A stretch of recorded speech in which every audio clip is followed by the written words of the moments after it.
mender nangtung, langit runtuh tegak, eta ahli terumbu. Kalau perpaduan antara jasmani dengan rohani tegak, maka walaupun langit runtuh dia tegak, walaupun bumi belah dia tetap tegak, badai menerpa dia tetap tegak. Nah, jangan dicarikan pemajikan tetap seribe mau cemen ahli terumbu mah ulah ngaku terumbu, kalau dicarikan pemajikan merek mah ada ngalang kosorona ieu biasa terumbu tama can asup beteta spiritual terumbu. Jadi terumbu ini terdiri dari fisik dan spiritual. Penguatan spiritual ini harus bisa tawasul. Lalu siapa yang harus ditawasuli? Yaitu yang pertama, ya, yang pertama bernama Tanjung Anom. Nah, karat ngadenge ya. Yang kedua Dewi Rasa. Oh. Yang ketiga Kutub Mekar. Ini 3 leluhur terumbu yang harus ditawasuli, yang mungkin baru dengar sekarang. Nah, berarti para hadirin, terumbu ini tercipta. Dengar ini, terumbu tercipta dan diciptakan oleh Allah Subhanahu wa Ta'ala oleh para wali. Lalu wali yang mana yang menciptakan terumbu ini? Keahliannya, wali semuanya ahli thariqah. Sunan Gunung Jati ahli thariqah, mursyid thariqah Syekh Syarif Abdullah, ahli thariqah Sedatul Kafu. Sultan Hasanuddin ahli thariqah, di terumbu ahli thariqah. Wajar kalau terumbu ini penasihatnya ahli thariqah, benar? Wal salah Allah, tidak akan salah Allah Ta'ala. Jadi kalau terumbu tidak didampingi oleh ulama thariqah, dia bagaikan laki-laki bininya cuma satu. Alanjung, kursi giginya beng. Ya. Jadi para hadirin, berbicara terumbu, ya berbicara Islam. Berbicara terumbu, ya berbicara thariqah. Berbicara terumbu, berbicara penguatan lahir dan batin. Maka oleh karena itu, terumbu selalu harus ada di Banten. Dengarkan sekali lagi, terumbu harus selalu ada di Banten. Maka oleh karena itu orang Banten harus selalu melestarikannya. Kalau ngaku kita orang Banten, cintai terumbu, karena ini punya kita, asli Bantennya. Kalau Banten tanpa terumbu, ini bagaikan seseorang yang tanpa kaki dan tanpa tangan. Dia tidak punya kekuatan menguasai. Dan orang terumbu mestinya semuanya ahli thariqah, mestinya. Tapi sekalipun tidak pun nggak masalah. Hanya tauhid dia harus, istiqomah dia harus. Dia bukan hanya ngerti tentang jurus alif, tetapi kolbunya pun harus alif. Lalu apakah alif itu? Bejakan ulah alif. Alif itu yaitu terangkai dalam kalimat la ilaha illallah, tauhid. Lalu apakah alif itu? Kupasannya la ma'buda bihaqqin illallah. Tidak ada yang kami sembah dengan sebenar-benarnya kecuali Allah.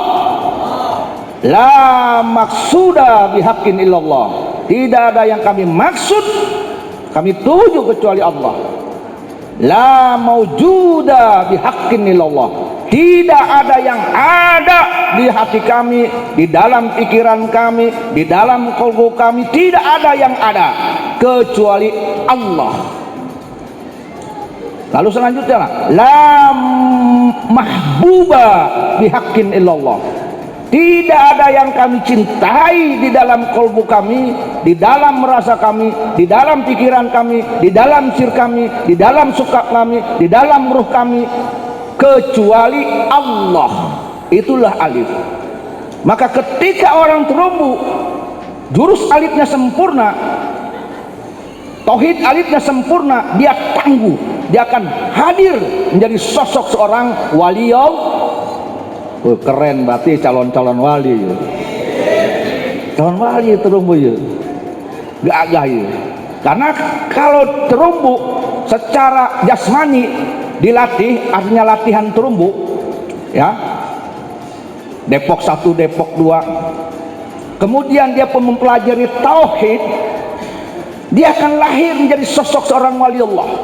Maka wajar Sultan Maulana Hasanuddin Banten mampu menaklukkan pucuk toh. Saat itu pucuk begitu saktinya beragama Hindu, dia bisa duduk di atas mega, tetapi ditaklukkan oleh Eyang Sinun. Pucuk ngumpet dimanapun dia kelihatan, lari kemanapun dikejar. Mengapa? Karena Eyang Sinun bukan hanya ahli terumbu, tetapi ahli alif, ahli tauhid, ahli la ma'budu bihaqqin illallah, ahli la maujuda bihaqqin illallah, ahli mahbuba la ilaha bihaqqin illallah.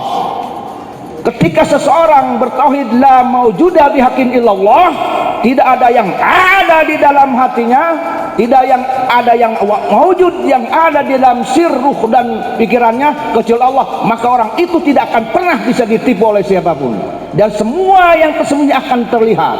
Subhan. Tadi ketua umum berbicara, ini terumbu jangan kena receh, betul? Betul?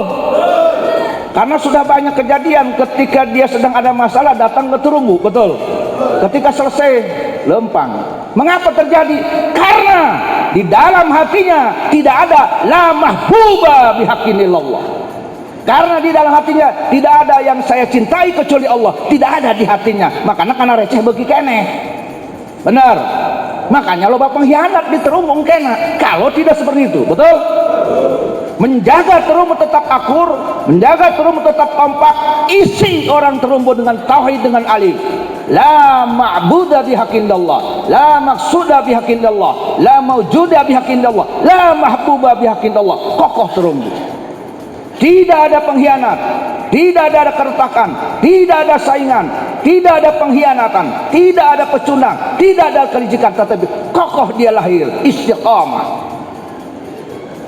Berdiri dia teguh dimanapun berada. Betul? Betul? Alhamdulillah kalau di sini mah terumbu mah semua baik-baik saja. Betul? Akur.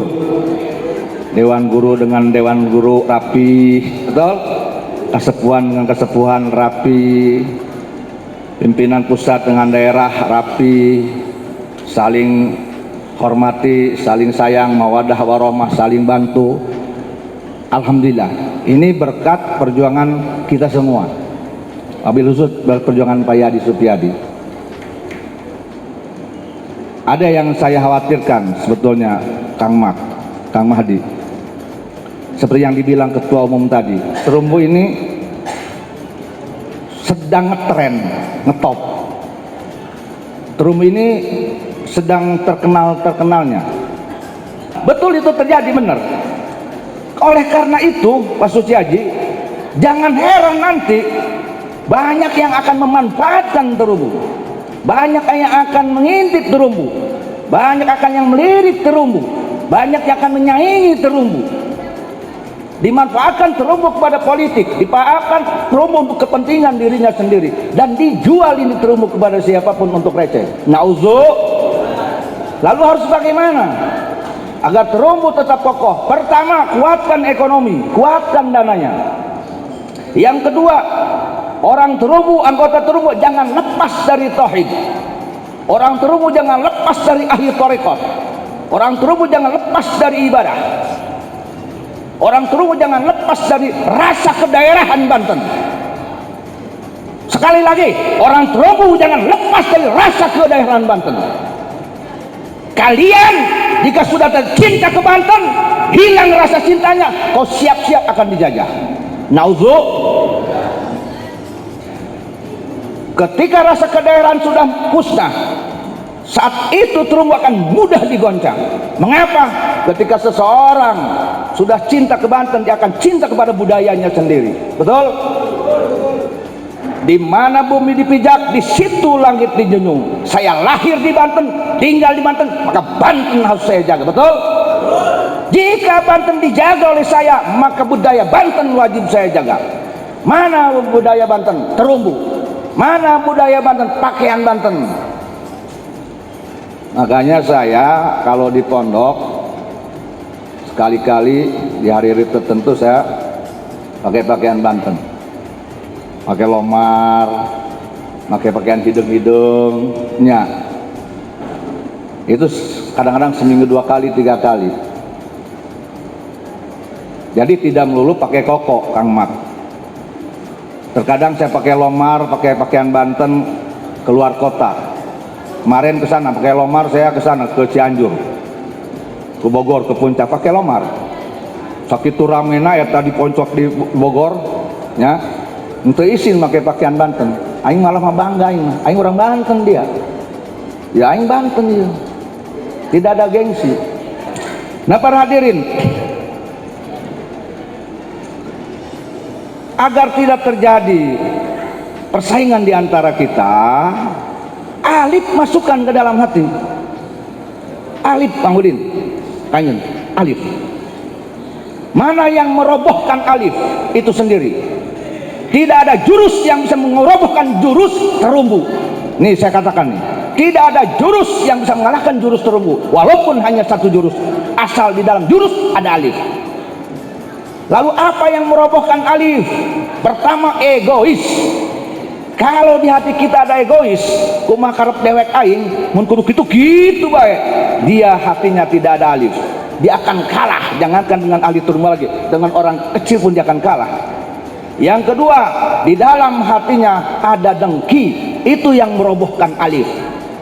Di dalam hatinya merasa aku yang paling berpengaruh di dalam terumbu ini, tidak ada alif, gugur alif di dalam dirinya. Jangan harap dia akan sakti seperti saktinya Sultan Maulana Hasanuddin Banten. Ini yang menggugurkan alif semuanya. Maka jurusnya, alifnya hanya di dalam jurus, tetapi alif di dalam hati tidak ada. Maka ini nanti terumbu akan hancur. Ada persaingan di dalam, di internal. Karena ada banyak yang menghancurkan alif di dalam dirinya, padahal alif itu adalah ruh di dalam terumbu. Gerakan yang kita lakukan itu gerakan jasmani, tapi menjadi kosong ketika alif tidak ada di dalam diri kita ketika itu. Gerakan kita, jurus apapun yang 9 dasar, itu gerakan jasmani, tetapi akan hancur ketika ruh 9 itu akan hancur di dalam diri kita. Bah, naon eta salapan eta artina naon? 9 adalah lambang 9 wali songo. Maka terumbu itu terus dasarnya ada 9. Artinya orang terumbu harus bisa dakwah seperti dakwahnya wali songo. Betul?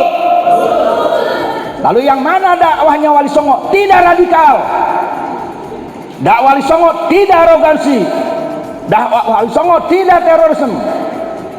Maka orang terumbu harus alif, di mana alif ada rahmatan lil. Jadi sangat aneh kalau ada orang terumbu radikal. Bukan orang terumbu kalau ada arogansi. Bukan orang terumbu kalau ada terorisme. Dan bukan orang terumbu ketika dia menjatuhkan negara Pancasila Indonesia. Bukan terumbu ketika dia akan memaksakan menghancurkan negara Republik Indonesia. Oleh karena itu, karena terumbu ada 9 dasar, 9 wali, daunnya dah wali, ruhnya wali, terumbu hadir menjadi sosok yang menjaga NKRI merah putih.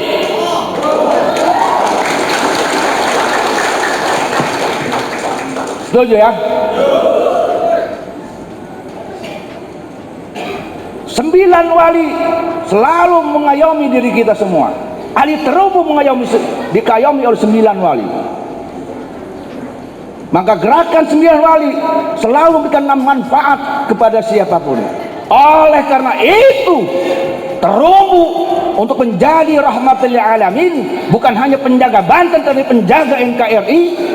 Maka terumbu secara perguruan tidak boleh berpihak kepada politik manapun. Setuju? Tapi yang karena dicurigai bah lamun gitu ke lamun 2024 tuh benangnya blos benang. Tapi terumbunya itu sendiri tidak boleh. Kalau menurut saya, jadi ulah terumbu, paguron silat terumbu mendukung umpana teh partai anu, ulah, ayo awas ulah, ajan sodok-sodok gitu, endoy. Karena terumbu milik orang Indonesia, terumbu milik semua partai manapun, betul? Betul. Orangnya mas saboro bae, saboro kon jelema mah. Individunya, anggotanya. Betul? Maka kembali, terumbu harus mampu memberikan kesejukan di mana-mana. Lalu bagaimana cara terumbu memberikan kesejukan? Dengan santun. Dengan santun. Itu kesejukan. Itu rahmatan lil. Maka saya bisa menyimpulkan para hadirin, Allah subhanahu wa ta'ala dengan karamah wali-wali songo ini selalu membimbing ahli-ahli terumbu. Selagi ahli terumbu itu ikhlas kepada Allah, dan ikhlas itu adalah bagian dari alif. Betul? Betul? Itu per. Jadi alif itu secara surahan itu alif itu ikhlas. Maka orang terumbu harus hadir menjadi orang yang ikhlas. Ikhlas dalam perjuangan, ikhlas dalam ngurus paguron terumbu sendiri, ikhlas dalam menyumbangkan apapun kepada siapapun. Dia sudah menjadi alif yang masuk ke dalam dadanya. Dan itu dia menjadi orang terumbu yang menjadi penyujuk umat, hadir menjadi rahmatan lil alamin. Paham ya? Paham ya? Jadi kesimpulannya para hadirin, terumbu lahir dari seorang waliullah. Yang pertama di antara Syekh Datuk Kafi Syarif Abdullah, ya. Kemudian melahirkan muridnya Sunan Gunung Jati, muridnya Ki Terumbu, kemudian ke Sultan Maulana Hasanuddin, dan kepada tadi kepada Tanjung Anom, Kutub Mekar dan Dewi Rasa. Dan terumbu jurusnya yang terkenal ada 9 dasar terumbu, yaitu menandakan perjuangan wali songo. Dan jurus terumbu cabangnya yaitu ada 35. 3 itu yaitu tingkatan iman, tingkatan Islam, rukun iman, rukun Islam, rukun ihsan. Dan 5 itu adalah rukun Islam. Maka lengkap di dalam terumbu. Wajar orang terumbu yang lahiriahnya dia silat terumbu, dalamnya pun terumbu alif, maka dia akan hadir menjadi sosok seorang wali Allah yang memberikan penyujuk kepada siapapun di Indonesia ini. Demikian, semoga Allah limpahkan maghfirah, rahmat dan berkah kepada kita, dan semoga kita menjadi orang yang tangguh lahir dan batin. Allah kayakan semua orang terumbu, amin.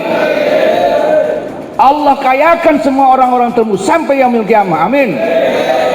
Allah kayakan semua anggota dan pengurus orang-orang terumbu, amin biiznillah, amin biiznillah, amin biiznillah. Dan Allah turunkan segera dana untuk deklarasi terumbu biiznillah, bikuatillah, bikudratillah. Kalau ada kesalahan dalam kata-kata saya, mohon maaf, mohon dimaklum. Semua yang candaan tadi hanya sebuah canda, itu tidak serius ya, yang canda. Dan pesan saya kepada semuanya, tolong orang terumbu biar dia teguh, biar kokoh. Latihan pertama, jangan tinggalkan ngaji. Jangan tinggalkan ngaji. Di kampung manapun ada kiai-kiai yang ngaji kitab kuning, kiainya waro, kitabnya kitab kuning, ikut ngaji walaupun sebulan sekali. Karena itulah leluhur kita. Leluhur kita selalu ahli ngaji. Ahli terumbu ahli ngaji. Yang kedua, tolong upayakan ahli terumbu jangan tinggalkan sholat fardu. Wabil khusus kuatkan sholat berjamaah. Kalau ingin tenang, kalau ingin alif masuk ke dalam diri kita, kalau ingin dikayakan oleh Allah istiqomah, maka jangan tinggalkan berjamaah. Karena salah satu latihan alif, salah satu latihan istiqomah, dia tegakkan berjamaah agar semua yang menghancurkan alif, dengki, hasud, riya, takabur, suudon, lebur, maka alif akan berdiri di dalam diri kita. Ya, itu pesan moral saya. Yang ke selanjutnya, mohon mengalah untuk berdirinya terumbu. Mengalah untuk berdirinya terumbu. Contoh, ketika hati kita, iblis di nafsu kita mengajak agar saya ingin teratas, ingin menguasai posisi terumbu, mengalah demi tegaknya terumbu. Ketika hati kita tersaing oleh yang lain, oleh siapapun di dalam terumbu, pengurus terumbu, tidak ingin dikalahkan dan kita ingin menjatuhkannya, mengalah untuk berdirinya terumbu. Karena ketika kalian berkhianat kepada terumbu sehingga terumbu hancur oleh kau, dilaknat oleh Allah dan oleh wali. Jangan harap kau dapatkan syafaat wali-wali. Sesungguhnya yang meruntuhkan terumbu, dia sudah meruntuhkan sendi-sendi agama Islam di Banten ini.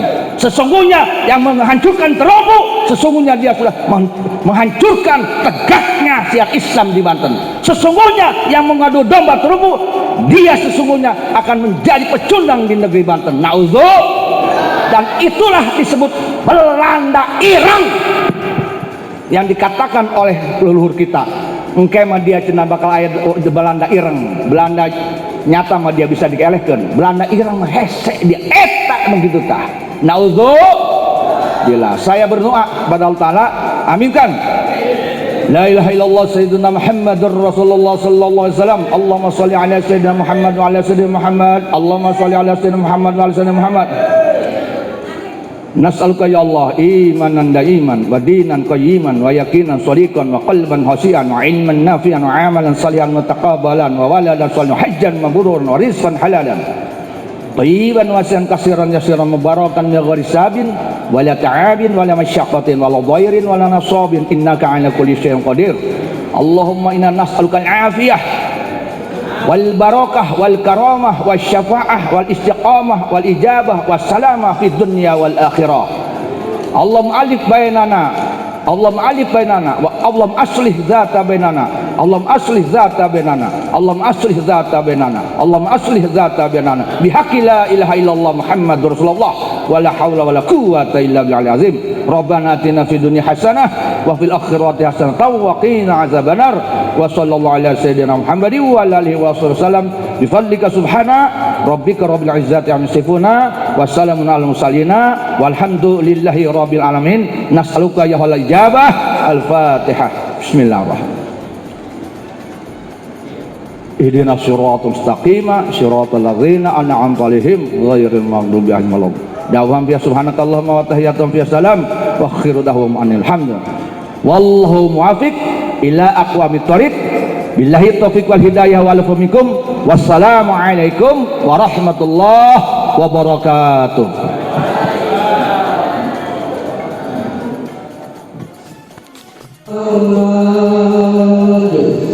Sallallahu